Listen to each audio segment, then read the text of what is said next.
Un hombre, estaba leyendo la noticia hace un par de días y dije, algo el Señor quiere decirme con esto. Un hombre alemán heredó un bosque que le perteneció a su familia durante 400 años. 400 años, 4 siglos que este bosque perteneció a la misma familia, al mismo apellido alemán. Este hombre lo heredó y lo sorprendente, dice la noticia, es que los árboles que él cosecha los plantó su bisabuelo hace 180 años. 180 años para que él los pueda disfrutar. Y los árboles que él ahora tiene que plantar, lo más probable es que no los disfruten ni él, ni sus hijos, ni siquiera sus nietos, sino sus bisnietos. Son esos árboles frondosos, de tronco grande. Él es parte de una cadena. Al heredar un bosque que no plantó y al tener que seguir plantando semillas para futuros árboles que él no va a disfrutar, él se siente parte de una cadena, como un eslabón más. Y él da una declaración a cierto periodista que está haciendo una crónica de esta herencia tan particular de la familia alemana, y él dijo lo siguiente. Él dice, cada generación que hereda este bosque, plantado, insisto, hace 400 años atrás, debe tomar una decisión. Pueden podarlo todo o pueden seguir plantando. Pueden venderlo todo y hacerse rico, porque son árboles que se cotizan para muchas cosas, para todos los productos que pueden sacarse de los troncos de lo mismo. O pueden tomar solo lo necesario y seguir dejando la inversión para sus hijos. El hombre cosecha semillas sembradas por hombres que jamás conoció. Y el hombre siembra semillas que cosecharán descendientes que nunca verá. O sea, dependiente del pasado y responsable del futuro. Como nosotros, cuando nacemos en una familia, somos hijos del pasado y padres del futuro. Todos nosotros nacimos en un bosque que no sembramos. Nacimos en un apellido que no elegimos tener. Ninguno de nosotros decidió nacer en esta o cual o la otra familia. Nacimos donde el Señor quiso que naciéramos. Y tenemos la mixtura, tenemos la raza, tenemos la etnia que Dios determinó que tuviésemos. Y nacemos, insisto, en un bosque donde ya estaba cuando llegamos y donde seguirá estando el día que tengamos que partir. A partir de esta historia, que me pareció, por cierto, muy singular, se me ocurrió una pregunta para hacerle a la iglesia en este domingo en particular. La pregunta es, ¿qué aspecto tiene tu bosque familiar? O sea, al pararte sobre la tierra que te heredaron, al pararte sobre tu apellido, ¿cómo te sientes? Porque algunos de ustedes heredaron una tierra con muchos bosques, con muchos árboles, con muchos nutrientes.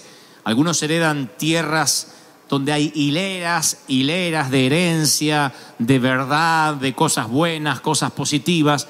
Quizás te apoyes en el bosque de tus padres y te sientas con orgullo. Diga, qué bueno que nací en esta familia, en este apellido.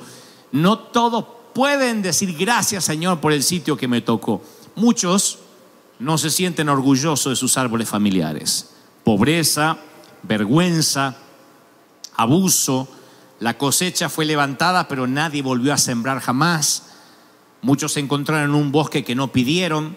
Y a lo mejor hay mucha gente hoy, en esta mañana, en este templo, que al recordar su infancia, en vez de sentir inspiración, lo que siente son recuerdos de dolor, recuerdos de tristeza, de abandono, porque te maldijeron, porque te ignoraron, te rebajaron. Y pensabas cuando eras niño que eso era lo normal, que así se suponía que era una familia, hasta que un día fuiste grande y te diste cuenta que eso no era normal, que no sabes cómo sobreviviste. Lo que es peor, un día tuviste tus propios hijos y te diste cuenta que no era normal cómo te trataban, la indiferencia, la falta de cariño, la falta de abrazo, la falta de palabras positivas. Así que este mensaje va para ambos, aquellos que se sienten orgullosos del bosque donde nacieron y aquellos que cuando miran su bosque dicen, ni siquiera quiero recordar esos momentos porque me llenan de tristeza, de amargura, de dolor.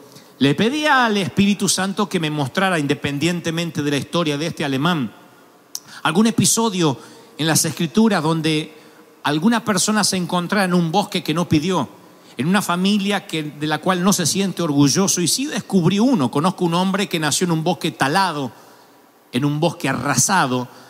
Su legado era trágico.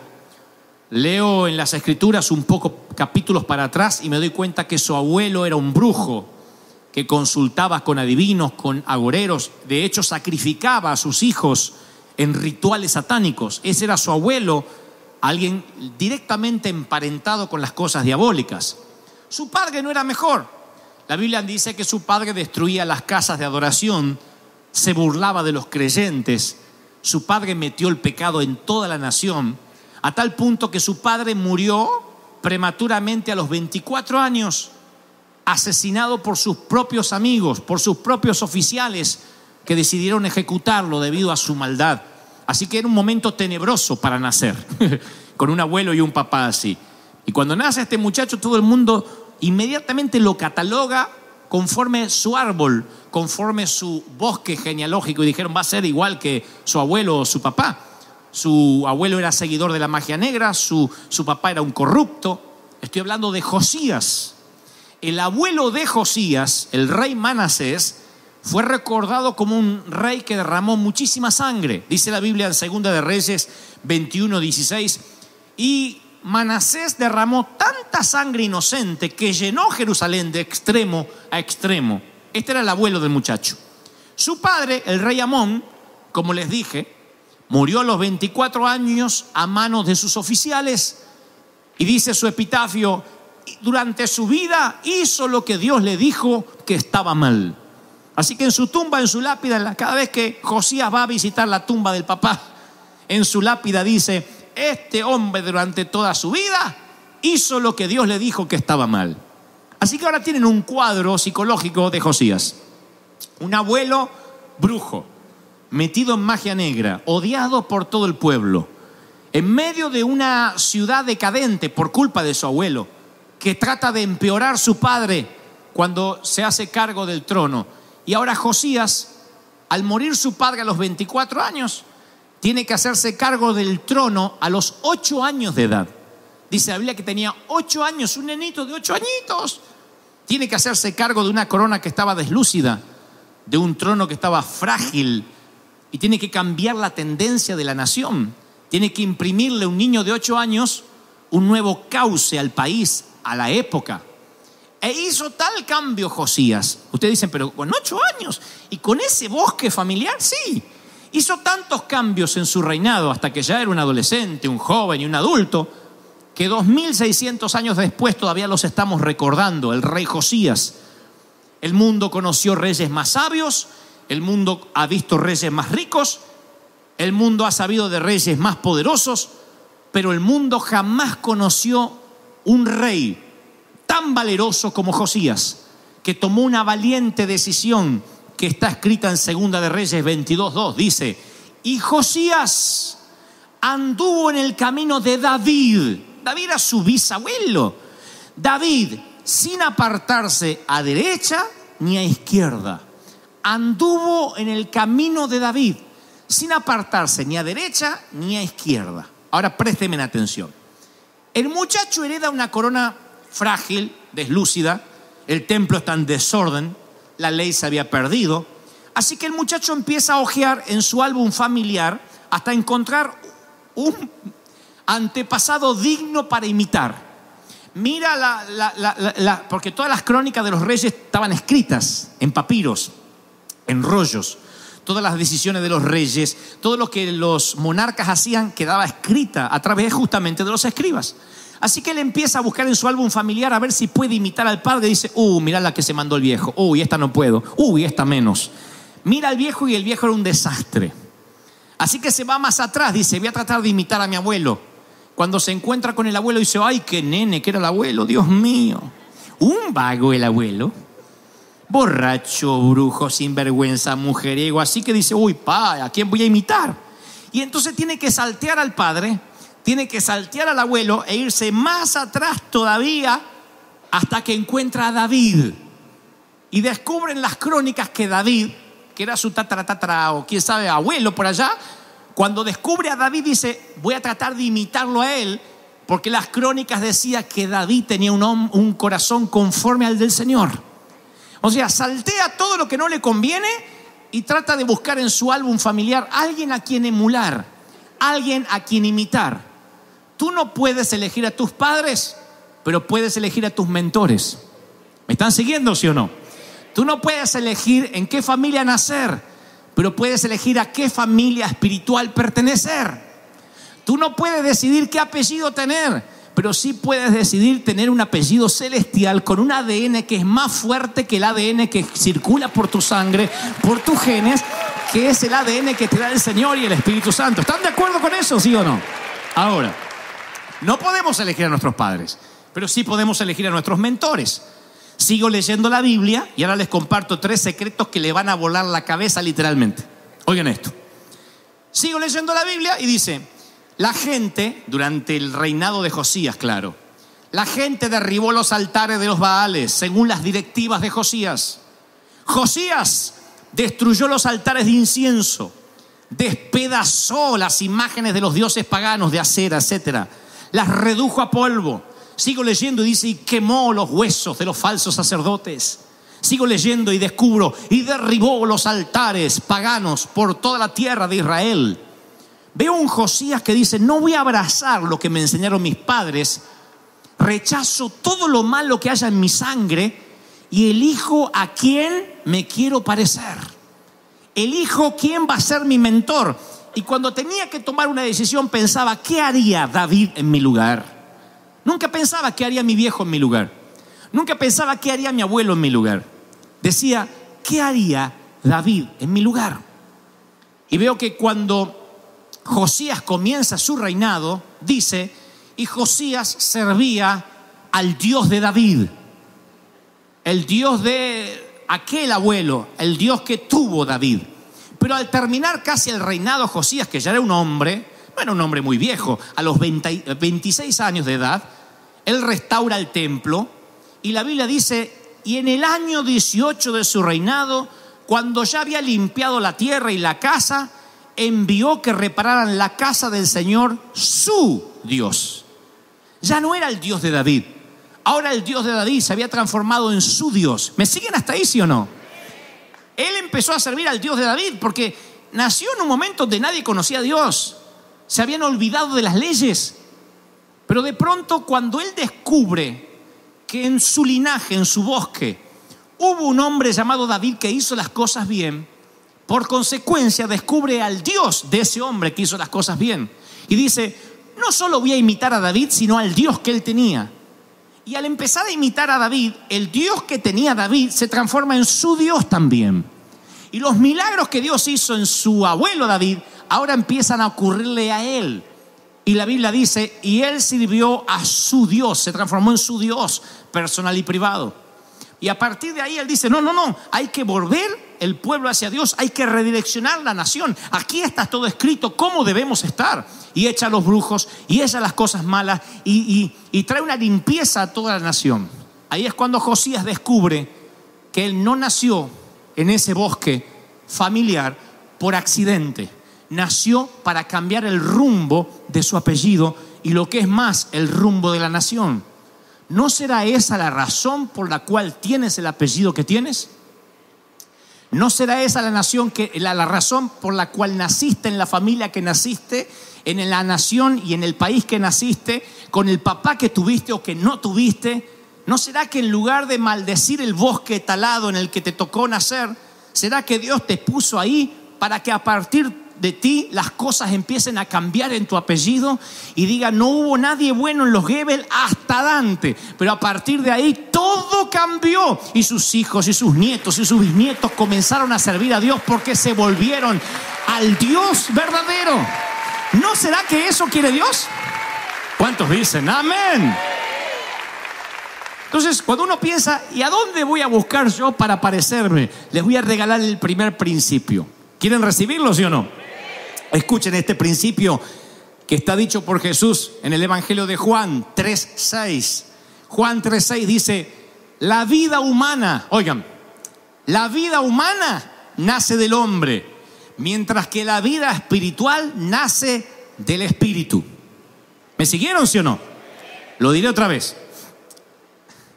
La vida humana nace del hombre, mientras que la vida espiritual nace del Espíritu.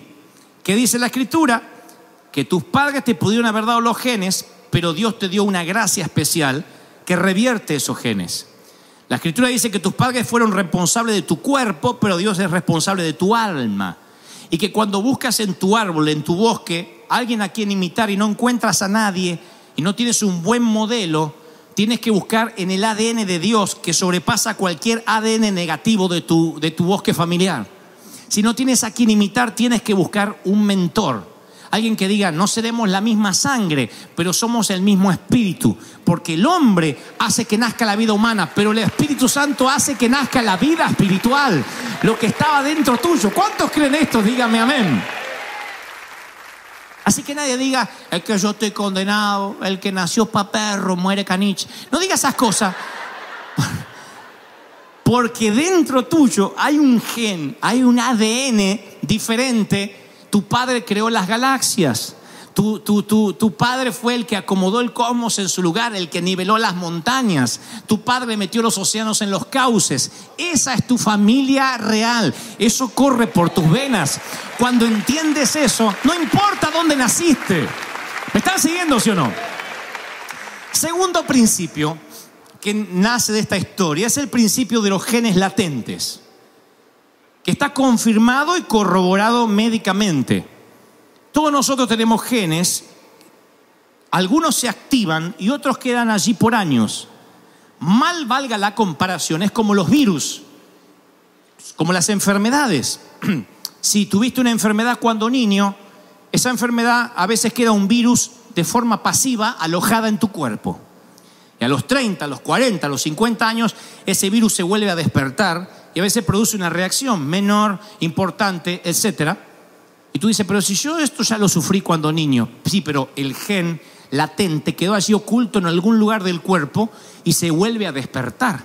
Dicen que eso pasa con el cáncer, que el cáncer no es una enfermedad que uno adquiere por el oxígeno, por contagio, sino que ya está eso desde que naces dormido y hay que orar de que no se despierte, porque cuando se despierta y sale a la luz, es como que eso que estaba allí de forma pasiva ahora forma una parte activa y produce el cáncer. De la misma forma pasa con los genes.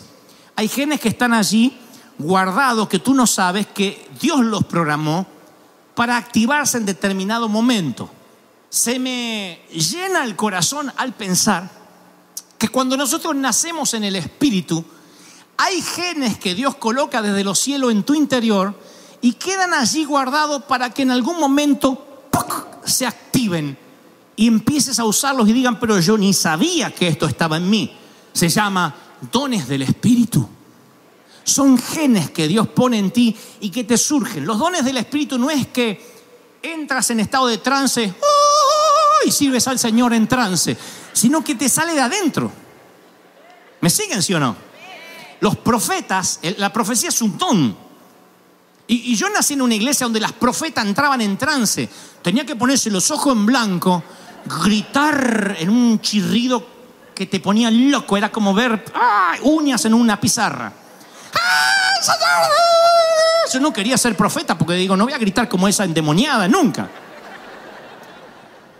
Porque y ella decía, no sé lo que dije, el Señor me agarró, como que la agarraba como un robot. Hasta que entendí que los dones funcionan metidos, inmiscuidos, mezclados dentro de tus genes.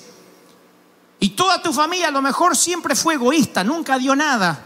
Pero de pronto Dios dice, ¡pac!, y activa dentro tuyo el gen de dar, de sembrar, de no ser egoísta, y empiezas a dar.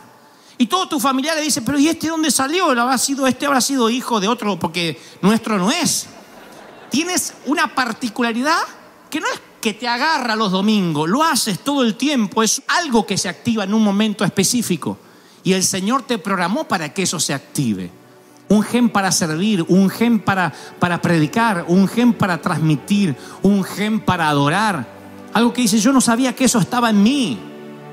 Gente, como decía recién, te criaste con gente negativa y de pronto el Señor, ¡pum!, despierta un gen positivo en ti. Y ese gen positivo siempre tiende a llevarte para adelante. Eso está en mí. Dios despertó un gen muy positivo en mí, si no, no podría liderar, no podría inspirar a otros. Pero Dios siempre me dio como una alegría extra. Por eso me acusan de loco, de que no se toman las cosas con seriedad. Y que Dios me dio como un giga extra de alegría. Y es como que Dios dijo, sufrió tanta tristeza, tanto lo psicopatearon de chiquito, que mandó un gen extra de alegría y de gozo. Dijo, para que le dure y para que se mantenga lo más joven posible.